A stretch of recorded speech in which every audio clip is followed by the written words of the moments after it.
Happy Halloween 2022, gals and guys. I trust your decorations are up, your costume is picked out, the candy is bought, and the neighbors are buried in the backyard. If that checklist is done, then it's time to watch some delightfully frightening movies.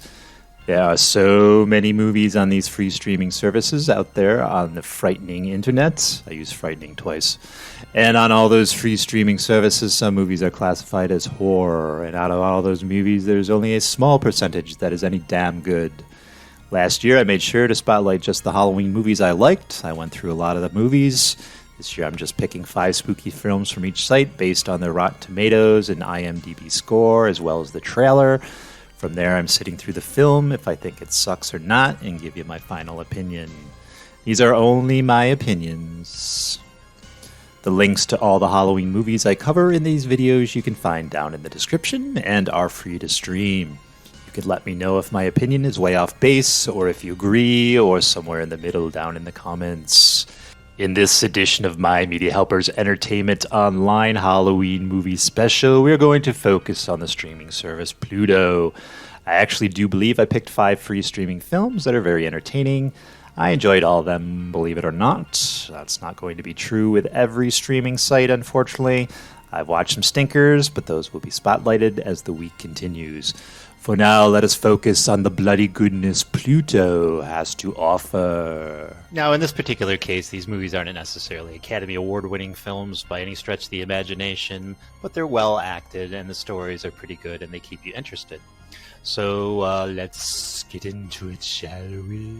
Avenged. I debated on watching this. There was a remake of a movie called I Spit on Your Grave I watched last year.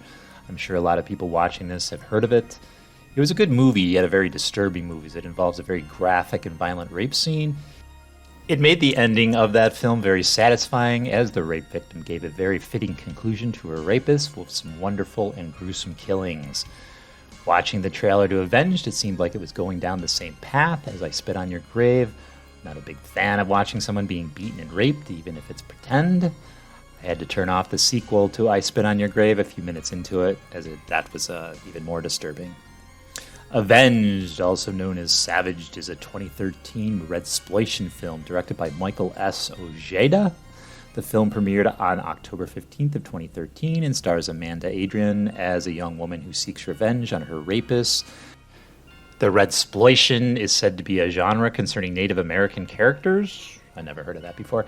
Native American characters almost always played by white actors, usually exacting the revenge on their white tormentors. Examples are Billy Jack, The Ransom, the Thunder Warrior Trilogy, The Manitou, Prophecy, Sculpts, and Clear Cut. Never heard of that before, or most of those movies. When Zoe tells her mother that she wants to move in with her long-distance boyfriend, her mother is reluctant to let her drive by herself since she is deaf and would be unable to call for assistance if needed it. Despite her reservations, Zoe's mother allows her to go alone, which proves to have disastrous consequences. When in the course of bravely helping an injured reservation Indian, Zoe is abducted and brutally raped by several members of a degenerate local gang, descendants of the people who wiped out the Apache tribe inhabiting the lands over 200 years ago. The preserved skull of the Apache chief is kept by them as a spoil of war. While writing the script for Savage, director Ojeda, sorry if I mispronounced your name, I do that a lot, pulled from an earlier script he'd written for a film that never came to fruition, which had been inspired by a motel in Superior, Arizona. The motel had given Ojeda a room that had been the site of a death a year prior to his stay, which prompted him to check into the motel for a 2-week stay, during which time he wrote the initial script. Savage was created on a limited budget, as Ojeda and the film's producer, Jason Gervitz, call in a lot of favors due to the quality of work that Michael was able to deliver. Amanda Adrian's headshot was the first one that Ojeda saw. Adrian, a natural brunette, had blonde hair when she auditioned for the role. Ojeda wanted a blonde because the blood would look better on the hair, and Adrian would look more angelic. Production took place in 2012, and filming took place at an abandoned gold mine outside of Los Angeles. Avenged doesn't go to the extreme when it came to the rape and torture scene. It's very suggestive without showing the actual act. I had enough of that when I watched I Spit on Your Grave that I mentioned before. This is more a supernatural revenge story focusing on Native American culture spiritualism. Is it a Halloween film? I wouldn't say it's very scary. Perhaps the extremely squirmish may find it as such. It is very bloody. This was not a terrible movie. It was watchable and enjoyable, mashing together a ghost story with a revenge story. And I love a good revenge story. Check it out this Halloween season. What a peculiar movie, Tusk. Not a terrible movie. It did hold my interest, just very, very peculiar. I've noted this film for some time and overall am a Kevin Smith fan, so when I had seen it was available free on Freevee, I went for it. Tusk is a 2014 American horror comedy film written and directed by Kevin Smith, based on a story from S-Modcast Podcast. The film stars Michael Parks, Johnny Depp, Justin Long, Haley Joel Osment, and Genesis Rodriguez. The film is the first in Smith's planned True North trilogy, followed by 2016 Yoga Hoser. The film deals with an arrogant podcaster who travels to Canada for an interview and in the process meets an eccentric retired sailor with dark plans related to obsession with a walrus named Mr. Tusk. Tusk had its world premiere at the Toronto International Film Festival before it was released on September 19th of 2014 by A24, and it received mixed reviews with praise given to its atmosphere and production values, but criticism for its inconsistent tone. I don't believe it had an inconsistent tone, personally. The film was Smith's first major wide release since Cop Out in 2010. However, some source note that divide between viewers and critics lend to a sort of cult status among some circles online. The idea for the film came during recording of the SM Oddcast 259, The Walrus and the Carpenter. In the episode, Smith, with his longtime friend and producer Scott Moser, discussed an article featuring a Gumtree ad where a homeowner was offering a living situation free of charge if the lodger agrees to dress as a walrus. The discussion went on from there, resulting in almost an hour of the episode being spent on reconstructing and telling a hypothetical story based on the ad. Smith then told his Twitter followers to tweet #WalrusYes if they wanted to see their hypothetical turned into a film, or #WalrusNo if they did not. A vast majority of Smith's following agreed that the film should be made. The post on Gumtree was in fact a prank post by noted Brighton poet and prankster Chris Parkinson, who upon hearing of the planned film said he was a big fan of Smith and that he would love to be involved. Smith eventually hired Parkinson as an associate producer in November. During the final fight between Wallace and Howard, the Fleetwood Mac song that shares its name with the title is played. Smith wrote the 80-page screenplay while waiting for Bob Weinstein's approval of his Clerks 3 submission package. It was originally titled The Walrus and the Carpenter, but he changed it into a single-word title, saying he knew what a movie about a walrus had to be called. The film is set in Bifrost, Manitoba. The movie was originally going to be produced by Blumhouse, but due to Smith's expedited timeline for filming, the two amicable parted ways. Tusk was eventually financed by Demarest Films. Smith had planned on premiering the film at the Sundance 2014, but this was later changed to allow more time for the score to be completed. Smith was excited about making Tusk, saying, "I wanted to right what I felt was the only wrong of Red State by scripting something with no religious or sexual politics that could grow up to be a weird little movie and not an indie film call to arms or a frustrated self-distribution manifesto.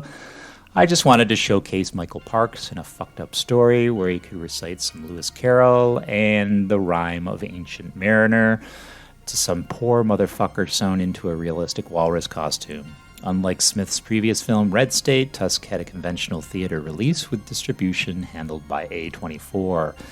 What I didn't know in researching this film was that there was a sequel to this film called Yoga Hosers, which I mentioned previously. Check out this year's Halloween YouTube movie reviews to learn more about that film. But in the meantime, check out Tusk. It's well written and well acted. It is a bizarre story, and certainly disbelief on how the human body actually works needs to be suspended beyond absolute belief. It still remains an enjoyable Halloween treat. Continuing right along with some fun watchable movies, I give you Scott's Guide to the Zombie Apocalypse. This film has many nods to Zombieland. I was hoping it kept with a Halloween theme, with maybe a little more levity than my last watch. Scott's Guide to Zombie Apocalypse is a 2015 American zombie comedy film directed by Christopher Landon and written by Landon, Carrie Evans, Emi Makazuki, and Lana Williams. You know I'm going to butcher names. The film stars Ty Sheridan, Logan Miller, Joey Morgan, Sarah Dumont, and David Koechner. The film was released in the United States on October 30th of 2015 by Paramount Pictures. It received mixed reviews from critics, and that's not always a great sign. 3 high school sophomores, Ben, Carter, and Augie, are trying to recruit new members for their scout group, led by their scout leader, Rogers. While Augie has always been happy about being a scout, Ben and Carter have second thoughts. Carter tries convincing Ben to quit, but he can't as Augie is about to get his condor patch. Their conversation about quitting is cut short when Ben accidentally hits a deer. They manage to get help from Carter's sister, Kendall, and her friends. Ben, who's had a crush on Kendall, gets some advice from her. They all see that supposedly dead deer has vanished. Before they leave, the two are invited to the secret seniors party, and Carter is given the address. When they get alcohol for the party, they meet Denise, a cocktail waitress that works at a strip club. She and Ben hit it off, and she agrees to buy the alcohol for them. The two then meet up with Augie in the woods so they can set up their campsite. That night, still concerned about the disappearance of Scout Leader Rogers, the trio talk about how great their friendship has been before heading to sleep. Before the night is out, Carter wakes Ben so they can attend the party. Augie catches up, however, and disappointed by their choice. The two drive into town to find that the bouncer for the strip club is no longer there, and they sneak in. The two are immediately attacked by a zombie bouncer and stripper before being saved by a shotgun-wielding Denise. Augie goes to Scout Leader Rogers' house to find him, only to be attacked by Scout Leader Rogers as a zombie. Augie manages to deter him and flees the scene. Prior to this film, Christopher Landon worked on 3 movies in the Paranormal Activity series and enjoyed the chance to do something more lighthearted. He noted the comparisons in the script to various 80s movies, stating, "When I read the first script, I was like, wow, I can actually make a gory R-rated version of The Goonies and Gremlins or even The Monster Squad." At the same time, Landon noted that he wanted the film to not be a complete throwback and wanted to modernize the genre some, a task he compared to a similar issue with Disturbia in trying to modernize the Hitchcockian thriller. In July 2015, Paramount announced that it struck a deal with AMC Entertainment and Cineplex Entertainment to make Scout's Guide and Paranormal Activity: The Ghost Dimension available digitally. 17 days after they dropped below 300 theaters as part of a larger experiment and asked other theaters to join in. In return, Paramount would share an undisclosed portion of proceeds of the VOD revenues. Per industry sources, Paramount gave participating exhibitors an estimated 2 to 4% share of the studio's digital revenue made between the time the film dropped below 300 theaters and 90 days after its opening date. Scout's Guide to the Zombie Apocalypse grossed $3.7 million in North America and $12.4 million in other territories, for a worldwide total of $16.1 million. The production budget was $24 million and received $3 million in incentives and rebates as part of the California Film and Television Tax Credit Program. The film opened on October 30th of 2015 alongside Burnt and Our Brand is Crisis. Okay, never heard of that one. The film was initially projected to gross $2 to $4 million from 1,509 theaters in its opening weekend, but ended up grossing $1.8 million, finishing 12th at the box office. Critic Peter Sobczynski of RogerEbert.com savaged the film as disposable junk, called it loud and repellent, badly written, indifferent, directed, and almost completely devoid of genuine laughs. Kind of like you, Peter. Katie Reif from the AV Club gave the film a C- grade, commenting, "If Scott's Guide to the Zombie Apocalypse is the future, maybe the world should end." Tim Jensen from Sci-Fi Movie Page related the film 41% out of 100%, saying this zombie comedy is short on laughs. The film was released December 8th of 2015 on digital HD and on demand, and on January 5th of 2016 on DVD and Blu-ray. Okay, so the reviews are not stellar. I promise you, though, it was an enjoyable movie. Scout's Honor. It wasn't rip-roaring funny, but it didn't need to be. There was a good amount of levity, and you can definitely tell they spent some money on this movie I never even heard of. I would highly recommend this movie. Watch it and get your merit badge. Cooties. Oh, that's a word from my childhood. Staying in the theme of the last movie, let's get ourselves into another zombie-like horror comedy. And I hate to do this again, but must compare it to A Poor Man's Zombieland. Just like Scout's Guide to the Zombie Apocalypse, Cooties is a 2014 American horror comedy film directed by Jonathan Millet and Carrie Murnian. The film stars most notably Elijah Wood, and Rainn Wilson is part of a group of elementary school employees who fight to survive an outbreak among students that turn them into aggressive and cannibalistic zombies when someone eats chicken nuggets containing a virus. If I was to guess, this could be a McCooties. In Fort Chicken, Illinois, a batch of badly made chicken nuggets containing a mutant virus arrives at Fort Chicken Elementary. A student fourth grader, Shelley Linker, consumes one of the tainted black dotted chicken nuggets. Meanwhile, an inspiring horror writer named Clint Hudson substitutes at Fort Chicken Elementary, where he's reunited with his former high school crush, Lucy McCormick, whom he learned is dating the physical education teacher, Wade Johnson. During Clint's class, a kid named Patriot is attacked by the blister-ridden and increasingly feral Shelley after he inadvertently pulls a pigtail out of her scalp, with Clint being scratched by her before she flees. After Patriot is taken to the nurse's office, Patriot's friend Dink confronts Shelley while she attempts to dig her way out of the school. Dink plans to report Shelley to the principal's office by turning her in. Shelley ends up infecting Dink, who then spreads it throughout the playground by scratching the majority of the children before they all proceed to kill several staff members. The film was produced by Elijah Wood's production company, Spectre Vision, and Tove Christensen's company, Glacier Films. Executive producers include Lee Whannell, Seth William Meyer, and Ian C. Brennan. The filming began on July 15th of 2013 in Los Angeles, California. In September of 2014, it was announced that they had filmed a new alternate ending for the film, which was paid for by Lionsgate. The alternate ending debuted at the Stanley Film Festival. The film premiered on January 18th of 2014 at the Egyptian Theater in Park City, Utah during the 2014 Sundance Film Festival, where it was selected to be featured in the Park City of Midnight program. The film was released in the U.S. on September 18th of 2015 in a limited release and through video on demand by Lionsgate Premiere. It debuted at 29 screens, where it placed 61st with $33,031. It saw a 77% drop in its second weekend with a weekend gross of $7,545 from 20 screens, bringing its cumulative total of $55,749. As of July 2020, the film has reported domestic gross of $60,058 and an international gross of $521,022 for a worldwide gross of $581.80.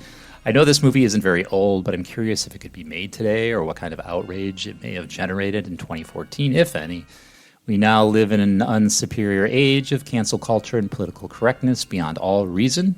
Would a film about zombified kids eating adults and being blown up fly today?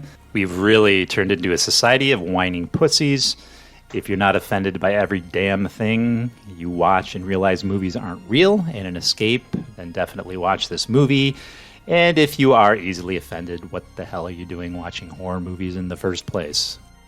Alright, so I cheated on this one. I already know it's a good movie. Fright Night, the original, except no substitutes.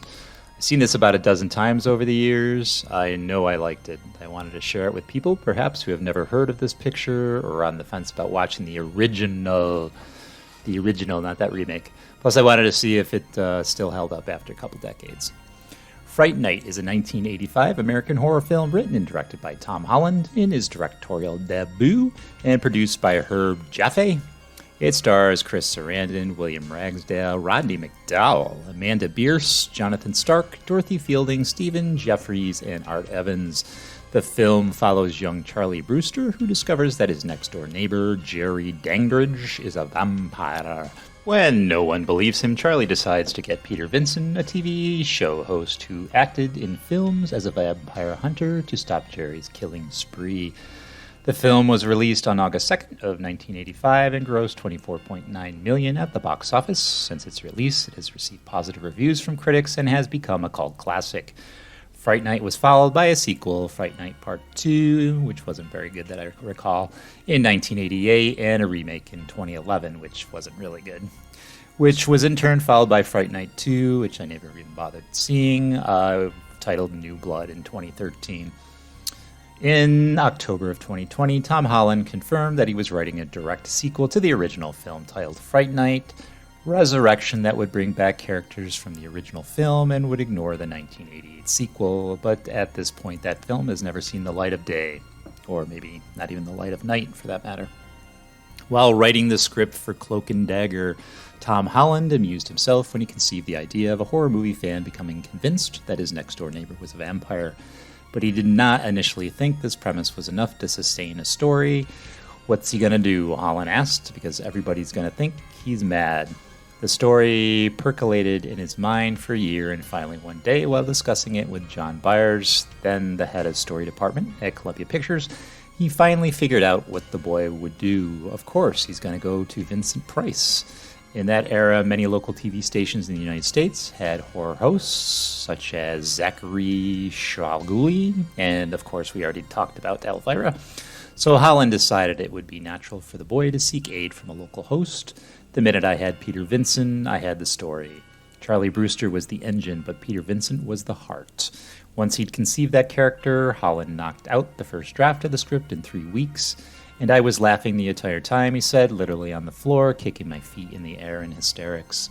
Holland wrote the film for himself to direct, in part because he was so disheartened by the film that was ultimately made from his previous screenplay, Scream for Help, and he had developed enough clout from the success of his screenplays for Class of 1984, Psycho 2, and Cloak and Dagger that the head of Columbia Pictures said, let's take a chance on the hot screenwriter kid. Not figuring that Fright Night would be as successful as it ultimately became. The Peter Vincent character was named after horror icons Peter Cushing and Vincent Price, and Holland specifically wrote the part for Price, but at this point in his career, Price had been so badly typecast that he had stopped accepting roles in the horror movies. Guy McElwain, then the head of Columbia Pictures, suggested Rodney McDowall for the part. McDowall had already starred in the Holland-penned film Class of 1984. So Holland was immediately receptive to the suggestion. He understood the part, commented Holland, and he also understood what he could do with it, and he really wanted it. McDowall was particularly interested in the genesis of the character. In the film, I perform as being in my late 20s or early 30s in the film clips of my old movies all the way up to my 60s, when I'm the washed-up has-been. McDowall added that the role interested in because I never played anything that old. Holland and McDowall built a lasting friendship, and McDowall eventually invited Holland to a dinner party where he introduced him to Vincent Price, who was flattered that the part was a homage to him and commented the film was wonderful and he thought Roddy did a wonderful job. Principal photography commenced on December 3rd of 1984 and wrapped on February 23rd of 1985. At the time of production, Fright Night was Columbia's lowest budgeted film, and they did not have high expectations for it, so they were focusing all their attention on the John Travolta, Jamie Lee Curtis film Perfect, oh boy, which they were certain was going to be a blockbuster. It wasn't, it sucked. They never even came to the set, Holland said. I was left alone. It was totally my film without studio interference. Generally, filming went off without a hitch, but a few hiccups did occur, including an incident in which Ragsdale broke his ankle while running down the staircase. Ouch. The schedule had to be reorganized, but filming continued. Nobody panicked. In fact, I think that the thing I'll remember most about this movie is everyone's spirit and humor. The cast and crew seemed to meld with a singular vision of making the best movie possible. Early in production, Holland invited Fangoria writer Abby Bernstein to visit the set as often as she liked, and she took him up on his offer. Of the wrap party in March, Bernstein wrote, "It's fun and pleasant, but it lacks the intense camaraderie of the set." Fright Night's widest release was 1,545 theaters.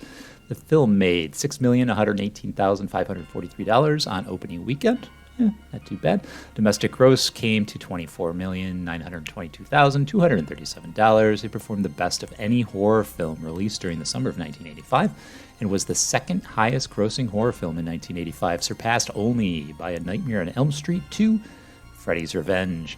From all accounts, McDowall relished playing Peter Vincent and was eager to bring Holland back to the franchise. So he had set up a meeting for Holland and himself with Calico Pictures chairman Jose Menendez to discuss making Fright Night Part 3.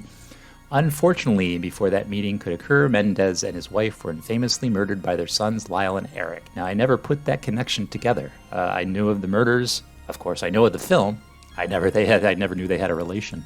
Fright Night has been one of my favorites since I was a kid, and for me it still holds up today. Of course, it was an 80s film, so some of the effects are dated, but being an 80s child, I always had a fondness for old-style makeup and practical effects.